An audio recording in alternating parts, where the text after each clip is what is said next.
Hello everyone and welcome to Fly High Tutorials. Fly High Tutorials में आप सभी का फिर से हार्दिक स्वागत है। गाइस, आज हम डिस्कस करेंगे कंट्रोल सिस्टम में सिग्नल फ्लो ग्राफ्स का पार्ट सेकंड। पार्ट वन में जैसा कि आपको पता है कि हमने डिस्कस किए थे सिग्नल फ्लो ग्राफ से रिलेटेड कुछ रूल्स, और इस लेक्चर में हम डिस्कस करेंगे उससे रिलेटेड कुछ प्रॉब्लम्स। तो अगर अभी तक आपने वो नहीं देखा है तो आप उसको देख लीजिए ताकि इस लेक्चर को समझने में आपको कोई प्रॉब्लम ना हो। उसी के साथ साथ जो चैनल प्लेलिस्ट में जाकर आप हमारे डिफरेंट सब्जेक्ट्स पर लेक्चर्स हैं उनको भी देख सकते हैं। चलिए स्टार्ट करते हैं। उससे पहले अगर अभी तक आपने हमारे यूट्यूब चैनल को सब्सक्राइब नहीं किया है तो रेड बटन को प्रेस करके सब्सक्राइब कर लीजिए, और उसी के साथ साथ जो उसके साथ में नोटिफिकेशन बेल है उसको भी प्रेस कर दीजिए ताकि जब भी कोई न्यू लेक्चर अपलोड हो तो सबसे पहले नोटिफिकेशन आपको मिल जाए। और जो हमारा चैनल है नॉन टेक सब्जेक्ट से रिलेटेड फ्लाई हाई क्लासेस के नाम से, उसको भी आप सब्सक्राइब कर लीजिए, वहां पर भी आपको लेसन्स मिल रहे हैं। तो चलिए स्टार्ट करते हैं। लास्ट लेक्चर में मैंने आपको कुछ रूल्स बताए थे। अब यहाँ पर मैं कुछ इसको आपको स्टेप्स बताऊंगा जो कि बेस्ड होंगे प्रीवियस रूल्स पर ही।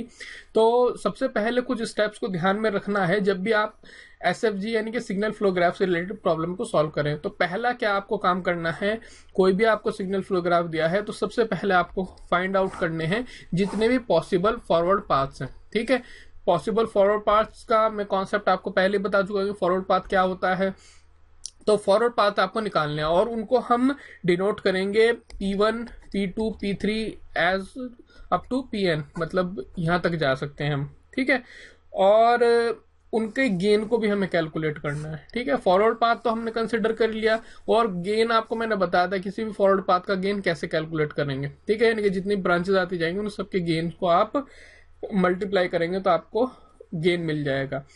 उसके बाद सेकंड स्टेप में आपको क्या करना है, जितने भी आपके सिंगल लूप्स हैं, लूप का कॉन्सेप्ट मैंने आपको बताया था, जितने भी सिंगल लूप होंगे उन सभी को फाइंड आउट करना है और उनके गेन को भी। ठीक है, अगर आप सिंगल लूप को फाइंड आउट करेंगे तो उनको आप नाम देंगे P11, ठीक है, P21 और P31। यहां पर आप नोट करेंगे तो लास्ट में 1 है। ठीक है, ये डिनोट करता है कि सिंगल लूप को। तो इसी तरीके से लास्ट में आप देखेंगे तो यह है PM1, यानी कि अगर लास्ट में 1 आ रहा है आपका, ये वाली अकॉर्डिंगली इंक्रीज हो रही है, तो लास्ट में आपको देखना है कि 1 है तो इसका मतलब है कि ये सभी सिंगल लूप हैं। तो आपको सिंगल लूप फाइंड आउट करना है, उनका गेन फाइंड आउट करना है। नेक्स्ट जो स्टेप है वो ये है कि जितने भी आपके 2 नॉन टचिंग लूप्स हैं, नॉन टचिंग लूप्स के बारे में मैंने आपको बताया था जो आपस में टच नहीं कर रहे हैं। ठीक है, यानी कि जो यहां से आपने सिंगल लूप फाइंड किए थे, सपोज कीजिए 3 लूप आपने फाइंड किए, उनमें से 2 लूप जो हैं वो आपके एक दूसरे को टच नहीं करते हैं। ठीक है, तो उनको आपको फाइंड आउट करना है और उनको आप कहेंगे P12, P22, P32 और Pn2। इसमें भी आप नोट करेंगे तो लास्ट में 2 आ रहा है, तो ये शो करता है कि ये सभी 2 नॉन टचिंग लूप्स हैं। ठीक है, तो आई होप ये आपको क्लियर हुआ होगा, और उसी से ही सबसे पहले आपको उनका गेन कैलकुलेट कर लेना है। ठीक है, उसी के साथ साथ जो नेक्स्ट स्टेप है वो आप ये करेंगे कि जितने भी 3 नॉन टचिंग लूप्स हैं, ऊपर आपने 2 नॉन टचिंग लूप्स निकाले हैं तो आपको अब 3 नॉन टचिंग लूप्स निकालने हैं जो 3 आपस में ना टच कर रहे हो। वैसे मोस्टली होता है कंपटीशन की बात मैं करूं तो यहाँ इस स्टेप तक पहुंचने की जरूरत ही नहीं पड़ती है, क्योंकि फिर क्वेश्चन आपका काफी लेंथी बन जाता है। ठीक है, लेकिन फिर भी ये इसका इंपॉर्टेंट पार्ट है एसएफजी का, इसलिए हम इसको भी डिस्कस करेंगे। तो जो स्टेप 2 में यानी कि यहाँ पे हमने सिंगल लूप निकाले तो उनमें 3 नॉन टचिंग लूप्स निकालने हैं और उनको हम कहेंगे P13, P23 और P33 अप टू PQ3। इसमें भी आप देखेंगे लास्ट में 3 आ रहा है, इसका मतलब ये है कि ये 3 नॉन टचिंग लूप्स को शो करता है, और उसी से आपका इसका गेन निकाल लेंगे। ठीक है, और उसी तरीके से आप जो हायर लूप्स के लिए भी जा सकते हैं, जैसे 3 के बाद 4, 5, 6 अप टू कहीं तक भी आप जा सकते हैं। ठीक है, वो फिर बहुत कॉम्प्लेक्स सिस्टम हो जाएगा आपका।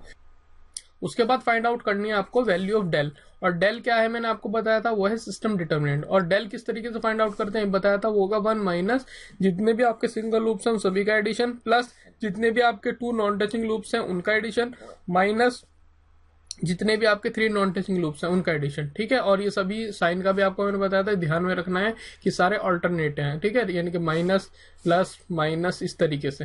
ठीक है, उसके बाद आप 4 के लिए भी ले सकते हैं, लेकिन वहां तक आपको जाने की जरूरत ही नहीं पड़ेगी। ठीक है, तो डेल इस तरीके से आप कैलकुलेट कर लेंगे। ये सभी जितनी भी मैं टर्म्स आपको थियोरेटिकली समझा रहा हूं, जब हम इसकी प्रॉब्लम सॉल्व करेंगे तो ये सभी आपको बहुत ही इजीली क्लियर होती चली जाएंगे। और इसका बेस्ट जो याद करने का तरीका वो ये है कि आप इससे रिलेटेड प्रॉब्लम्स को सॉल्व करें। उसके बाद सेम एक और स्टेप ये लेना है कि आपको P1 लेना है। P1 क्या है, यानी कि आपको फॉरवर्ड पाथ लेना है और उससे कैलकुलेट करना है del1, और del1 कैलकुलेट करेंगे जो हमारी इक्वेशन ये है इसी से, ठीक है। ये भी मैं आपको आगे क्लियर कर दूंगा प्रॉब्लम्स में। उसके बाद आपको क्या करना है, फाइंड आउट करना है del1 P1, यानी कि जो P1 लेके हमें del1 मिला है, ठीक है। तो del1 और P1 की मल्टीप्लिकेशन होगी ताकि ये जो फॉर्मूला है यहाँ पर ये रखे जाएगी, ठीक है। क्योंकि मैंने आपको फॉर्मूले में बताया था कि फॉर्मूला क्या होता है आपको ट्रांसफर फंक्शन निकालने का। अगर मेसन्स गेन फॉर्मूले की मैं बात करूँ तो वो होता है 1/del sigma Pi del i, ठीक है। तो अगर यहाँ पर P1 होगा तो del1 होगा, प्लस i की वैल्यू आपकी हो सकती है 1 2 3 इस तरीके से, ठीक है। तो आपको ये समझ में आया होगा।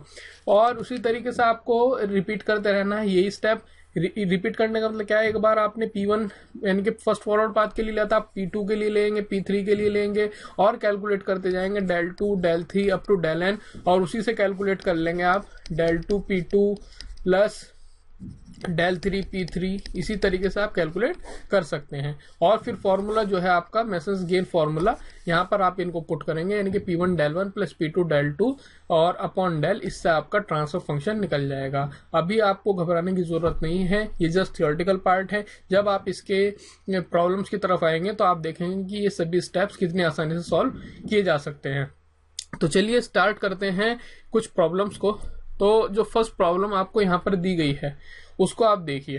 तो इसको आप देखेंगे इस प्रॉब्लम्स को, तो इसमें आपको क्या क्या दिया हुआ है, ये एक पूरा सिस्टम है जो कि आपका दर्शाया गया है सिग्नल फ्लो ग्राफ के थ्रू, ठीक है। तो सबसे पहला स्टेप मैंने जो आपको बताया था वो क्या था आपका, कि आपको फाइंड आउट करने हैं नंबर ऑफ फॉरवर्ड पाथ, ठीक है। तो फॉरवर्ड पाथ देख लेते हैं। तो फॉरवर्ड पाथ आपका क्या है, ठीक है। तो इसको देखिए आप, सबसे पहला फॉरवर्ड पाथ ये है कि आपकी ये नोड्स हैं और एरो को ध्यान में रखते हुए चलना है, ठीक है। तो एक पहला तो फॉरवर्ड पाथ आपका ये है, ठीक है, इसे आप कह सकते हैं P1। उसके बाद आपका दूसरा फॉरवर्ड पाथ क्या हो सकता है कि आप सेम यहीं पर आए और ये एक फॉरवर्ड पाथ हो सकता है आपका, ठीक है, इस तरीके से ये फॉरवर्ड पाथ आपका ये भी हो सकता है। उसके बाद मैंने क्या कहा था आपको कि लूप फाइंड आउट करने हैं, ठीक है। और अगर लूप फाइंड आउट करने हैं तो वो भी हम देख लेते हैं।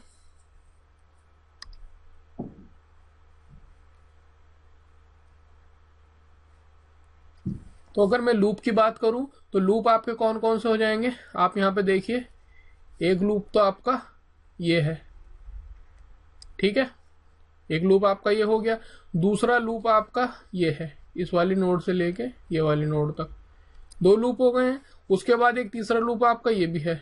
आप देखेंगे लूप का कॉन्सेप्ट मैंने आपको बताया था, जिस टर्मिनेट इससे नोड से स्टार्ट हो रहा है उसी पर ही टर्मिनेट होगा, ठीक है। तो ये आपको क्लियर हुआ होगा, ये आपके 3 लूप हो चुके हैं। उसके बाद एक और लूप हो सकता है जो आपको ध्यान में रखना है, वो आप यहाँ पे देखेंगे तो एक लूप ये जा रहा है आपका, ठीक है, और ये इधर से फिर और ये ऐसे होते हुए फिर इसी पर ही टर्मिनेट हो रहा है। तो टोटल कितने लूप हैं यहाँ पर आपके, टोटल आपके 4 लूप हैं, ठीक है। तो चलिए स्टार्ट करते हैं उसी से ही कि अब हम मतलब सॉल्व किस तरीके से करेंगे। तो सबसे पहले आपने पहले स्टेप में क्या किया था, नंबर ऑफ फॉरवर्ड पाथ्स, ठीक है। तो नंबर ऑफ फॉरवर्ड पाथ कितने थे आपके, 2 थे। उनको आपको कहेंगे P1 और P2, ठीक है।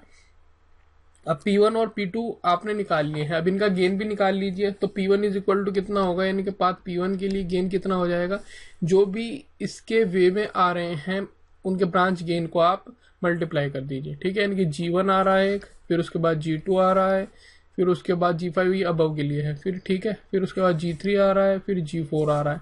तो ये हो जाएगा P1 is equal to G1 into G2 into G3 into G4, ठीक है।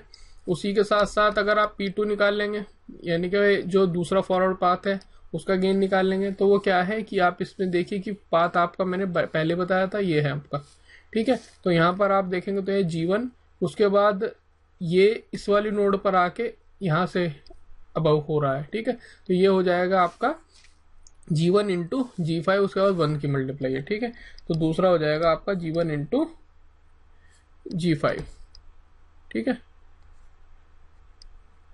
तो ये इसका गेन हो गया है। उसके बाद आपको पता लगाना था नंबर ऑफ लूप्स। दूसरा स्टेप हमारा ये होता है कि नंबर ऑफ लूप्स निकाल लेंगे। तो नंबर ऑफ लूप्स भी मैंने आपको बता दिया, 4 टोटल नंबर ऑफ लूप्स है। तो पहला जो आपका लूप है उसको हम कहेंगे P11, ठीक है। और P11 के लिए इसका गेन निकाल लीजिए। गेन कैसे निकालते हैं लूप गेन, वो मैंने आपको पिछले लेक्चर में दिखा दिया था। तो फर्स्ट लूप अगर आपका ये है तो इसका गेन हो जाएगा G1 G2 इंटू -H3, ठीक है। तो यहाँ पे माइनस साइन आ जाएगा, तो ये आएगा G1, ठीक है। उसके बाद G2 और H3, और इसके लिए जो नेगेटिव साइन है हमने पहले लगा दिया है, ठीक है। उसी के साथ साथ जो P21 होगा आपका, यानी कि दूसरा आपका सिंगल लूप, वो आपका ये है, यानी कि G2 G5 H2। तो यहाँ नेगेटिव साइन के साथ है तो वो हम पहले ही लिख लेंगे। तो यहाँ पर माइनस हो जाएगा G2 G5 और है उसके बाद आपका H2।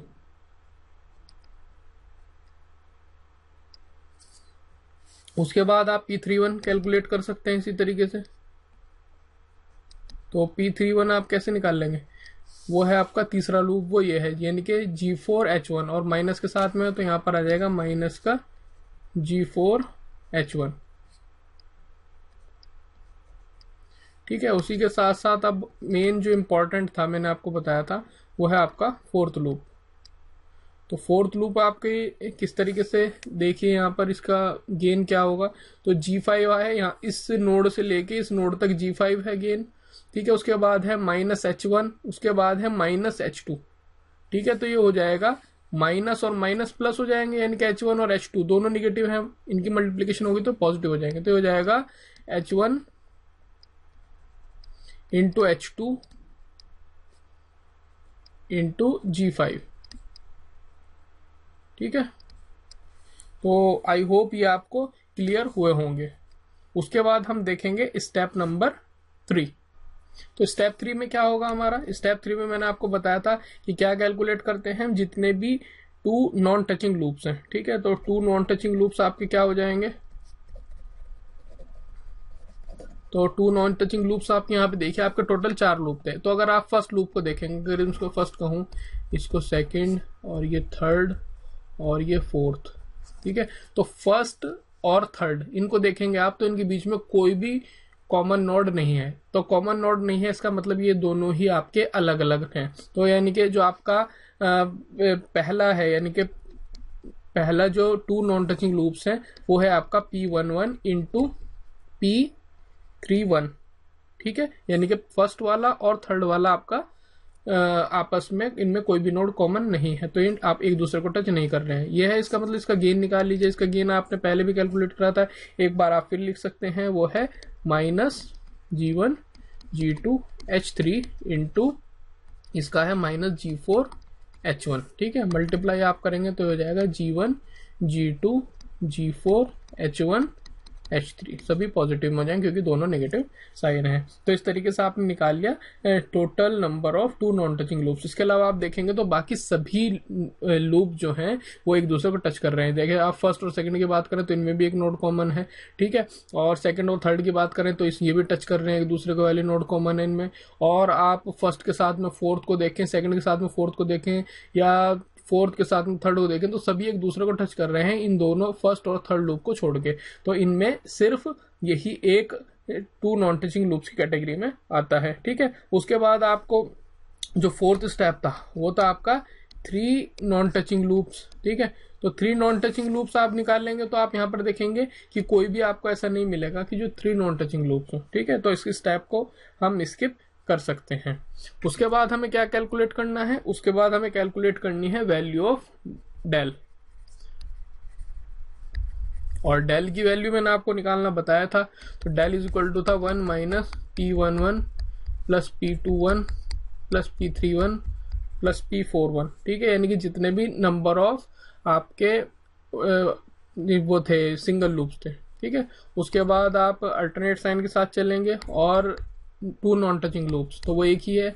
अब यहाँ से आप डेल की वैल्यू फाइंड करेंगे तो वो हो जाएगी आपकी 1 माइनस P11, यानी कि इसका गेन आपने क्या निकाला था, वो था -G1 G2 H3 minus G2 G3 H2 था H2 माइनस G4 H1 और P41 था आपका G5 H1 H2, ठीक है।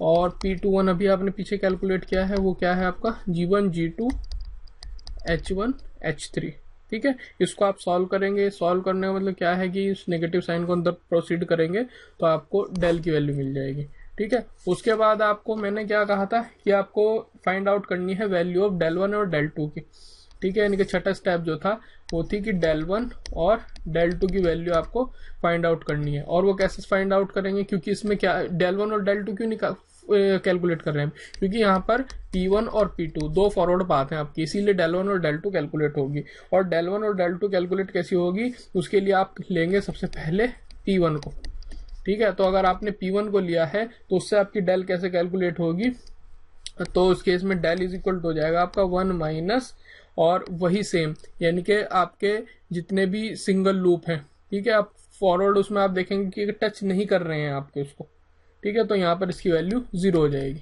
ये हो जाएगा 1 ही आ जाएगी इसकी वैल्यू। यानी कि अगर मैं आपको लास्ट स्लाइड में दिखाऊं तो आप ये देखिए, ये है आपका फॉरवर्ड पाथ, ठीक है। अब इस फॉरवर्ड पाथ को आपके कोई ऐसा लूप है जो इसको टच नहीं कर रहा हो, सभी लूप इसको टच कर रहे हैं, तो इसीलिए उनकी वैल्यू हमने लिख दी है यहाँ पर 0। तो इसीलिए डेल 1 की जो वैल्यू हो गई आपकी यहाँ पर वो हो गई है 1, और P1 की वैल्यू आपकी यानी कि P1 इंटू डेल 1 जो है वो इज इक्वल टू हो गया P1 के। सिंपल है ना, क्योंकि डेल 1 की वैल्यू 1 है, इसकी वैल्यू 1 आई है अभी कैलकुलेट किया, तो P1 के इक्वल ही हो जाएगा। और P1 की वैल्यू आपको पता ही है, वो हम मेन फॉर्मूला में रख देंगे। उसी तरीके से आप इस बार लीजिए P2, तो P2 लेंगे तो इससे आपकी डेल 2 की वैल्यू कैसी निकलेगी, और डेल 2 के केस में आपके क्या देखना है। अब आप फिर से इस पे आइए तो आप देखेंगे दूसरा आपका फॉरवर्ड पाथ था ये, ठीक है। दूसरे फॉरवर्ड पाथ में इसमें भी कोई आपका लूप ऐसा नहीं है जो इस फॉरवर्ड पाथ को टच ना कर रहा हो, ठीक है, सभी टच कर रहे हैं। इसीलिए इसके बाद भी आप लिख सकते हैं डेल 2 इज इक्वल टू, ये हो जाएगा आपका 1 माइनस 0, ठीक है। तो ये भी हो जाएगा आपका 1। तो P2 डेल 2 की वैल्यू भी आ गई आपकी P2 के इक्वल, यानी कि जो P2 की वैल्यू है वही P2 डेल 2 की वैल्यू है, ठीक है। अब आपको पता है लास्ट स्टेप जो है वो है ट्रांसफर फंक्शन, और ट्रांसफर फंक्शन का फॉर्मूला मैंने आपको बताया था, वो था del 1 P1 plus del 2 P2 upon del, ठीक है। और यहाँ पर आपको कुछ नहीं करना है, सिंपल डेल 1 P1 का मतलब है P1 की वैल्यू रख दीजिए जो हमने ये पीछे कैलकुलेट की थी आपकी, तो P1 की वैल्यू रख दीजिए, ठीक है। इसी तरह प्लस P2 की वैल्यू रख दीजिए, यानी कि G1 G2 G3 G4 plus G1 G5 हो जाएगा, ठीक है। अपॉन में आपके डेल निकाल लेंगे, और डेल आपने निकाला ही था। डेल के लिए मैंने आपको यहाँ पे बताया कि डेल क्या था आपका, ये था, बाकी ये वैल्यू रख दीजिए। तो ये जो वैल्यू होगी अपॉन में, यही आपका फाइनल आंसर होगा। तो आई होप ये आपको क्लियर हुआ होगा। ये इतना बड़ा मैंने आपसे जो एक प्रॉब्लम ली है कि जिसमें इतनी ज़्यादा हमने कोशिश की है कि अलग अलग वैल्यूज़ को लिया जाए, वो इसीलिए ली है कि ताकि आपको कॉन्सेप्ट क्लियर हो जाए। एग्जामिनेशन पॉइंट ऑफ व्यू से बात करें तो आपको इतना टफ वहाँ पर प्रॉब्लम नहीं मिलेगी, वहाँ पर आपको कुछ न्यूमेरिकल्स की फॉर्म में मिलेगा, ठीक है। तो उसको आपको ध्यान में रखना है। असल चीज़ है आपकी कि आपको स्टेप्स पता है नहीं, एग्जामिनर आपसे सिर्फ यही चाहते हैं कि वो आपके स्टेप्स को देख सकें, कि तभी आप लास्ट में फाइनल कंक्लूजन तक पहुंच सकते हैं, ठीक है। तो उसके बाद मैं आपको एक और एग्जांपल दिखा देता हूं, वो इसी से रिलेटेड है, यानी कि जो आपको जिस टाइप से आपको एग्जाम में देखने को मिल जाएगा। तो यहाँ पर आपसे क्या पूछ रहा है, एक सिग्नल फ्लो ग्राफ दिया हुआ है आपको, और पूछ रहे हैं C/R की वैल्यू क्या होगी।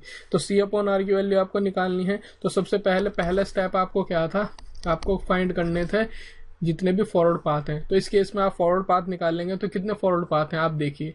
तो इस केस में एक तो फॉरवर्ड पाथ आपका ये है, ठीक है, यानी कि इससे ये आपका फॉरवर्ड पाथ है। दूसरा फॉरवर्ड पाथ देखेंगे तो आपका ये है फॉरवर्ड पाथ, ठीक है। और तीसरा फॉरवर्ड पाथ भी है इसमें, वो है आपका यहाँ पर आप देखेंगे तो ये तीसरा फॉरवर्ड पाथ है, ठीक है। तो कंफ्यूज नहीं होना है, सिर्फ एरो का आप देखते जाइए, एरो आपका इनपुट से स्टार्ट होगा आउटपुट तक जा रहा है तो वो एक फॉरवर्ड पाथ है, ठीक है। तो यहाँ पर आप देखेंगे तो ये फॉरवर्ड पाथ ये है, फिर सेकंड ये है और थर्ड ये है, तो इन्हीं को आप लिख लीजिए। तो P1 निकाल लीजिए आप, यहाँ से P1 की वैल्यू आपकी क्या हो जाएगी, वो हो जाएगी 1, ठीक है। यानी कि इसका जो गेन है वो बेसिकली गेन कैलकुलेट कर रहा हूँ मैं यहाँ पे, तो यहाँ पर आप देख रहे हैं 1 × 1, तो ये भी 1 हो जाएगा। उसी के साथ साथ आप P2 निकाल लेंगे, यानी कि जो दूसरा आपका है फॉरवर्ड पाथ वो है आपका ये वाला, इसमें आप देखेंगे तो इसकी वैल्यू है 2। इसी तरीके से P3 निकाल लेंगे आप, तो वो हो जाएगी, इसकी वैल्यू है -4, ठीक है।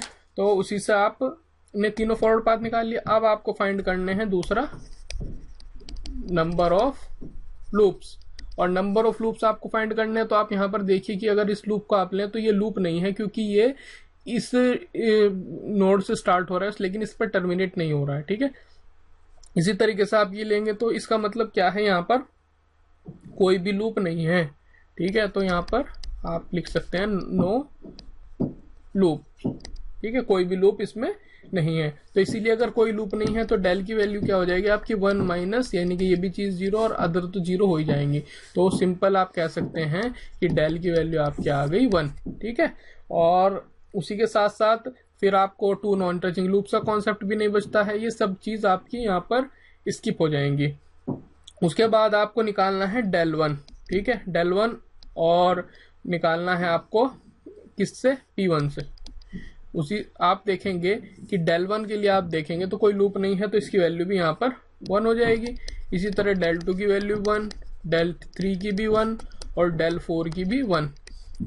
डेल 1 से लेकर डेल 4 तक क्यों कैलकुलेट करें, फिर से बताता हूँ, क्योंकि यहाँ पर आपके क्या है, सॉरी, यहाँ पर 3 फॉरवर्ड पाथ है, तो यहाँ पर 3 हमने इसके कैलकुलेट करिए, यानी कि डेल 1, डेल 2 और डेल 3, ये 3 हमने कैलकुलेट कर लिए। अब जो आपका ट्रांसफर फंक्शन होगा, और ट्रांसफर फंक्शन इस केस में क्या है, आउटपुट अपॉन इनपुट, या आप कह लें C/R जो होगा वो क्या होगा आपका P1 del 1 plus P2 del 2 plus P3 del 3 upon del, ठीक है। और P1 डेल 1 की वैल्यू आपको क्या मिल गई है, P1 है आपका 1 और डेल 1 है आपका सिंपल 1, तो इसकी वैल्यू हो गई 1, ठीक है, यानी कि 1 × 1 ये भी लिख सकते हैं आप। प्लस P2 है आपका 2, डेल 2 है आपका 1, P3 है आपका -4, ये है आपका डेल 3 1, और डेल की वैल्यू है आपकी 1, ठीक है। तो आप इनको कैलकुलेट करेंगे तो आप लिख सकते हैं वैल्यू आ गई है आपकी -4 + 3 = -1, ठीक है। तो आपने देखा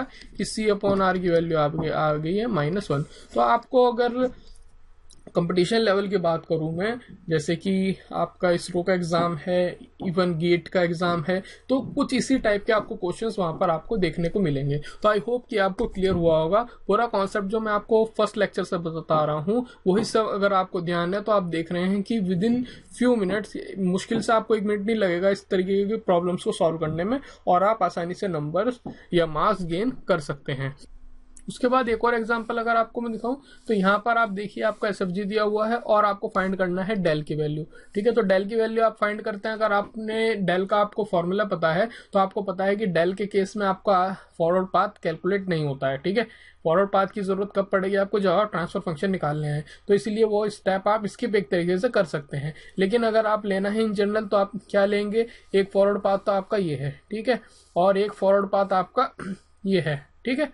और उसी तरीके से दूसरा स्टेप हमारा क्या होता है, तो यहाँ से पहला फॉरवर्ड पाथ आप P1 और P2 कैलकुलेट कर लेंगे।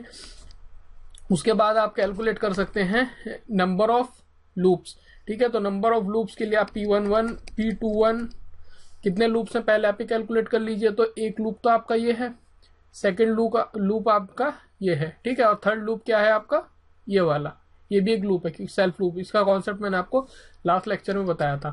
तो यहाँ पर आपके 3 लूप हैं, ठीक है, तो तीनों लूप आपके आ गए हैं। उसके बाद आप क्या करेंगे, यहाँ पर 2 नॉन टचिंग लूप्स, तो इन दोनों लूप में अगर इसको हम फर्स्ट कहते हैं, इसको सेकंड, और ये थर्ड लूप है आपका, तो फर्स्ट एंड सेकंड तो टच कर रहे हैं तो नॉन टचिंग नहीं है। उसके बाद आप देखेंगे तो फर्स्ट और थर्ड नॉन टचिंग है, ठीक है, तो ये हो जाएगा आपका P12, उसकी वैल्यू निकाल लीजिए। और P12 में क्या करेंगे आप, जो इन दोनों का, इसका गेन है और इसका गेन है, उनको लिख सकते हैं। जैसे यहाँ केस में आपका हो जाएगा CEF, यानी कि अगर आप यहाँ पे कैलकुलेट करके दिखाऊं मैं तो ये C हो गया वैल्यू, और P21 आपका DH हो गया, और P31 आपका F हो गया।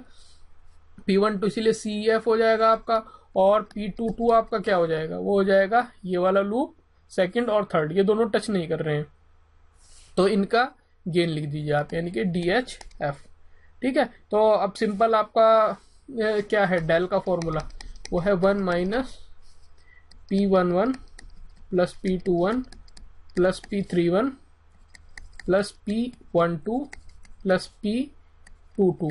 ठीक है, और उसके बाद आता है आपका 3 नॉन टचिंग लूप्स। अब यहाँ पे देखेंगे तो वो वाला कॉन्सेप्ट आपका लगेगा ही नहीं, क्योंकि कोई भी 3 नॉन टचिंग लूप्स नहीं है।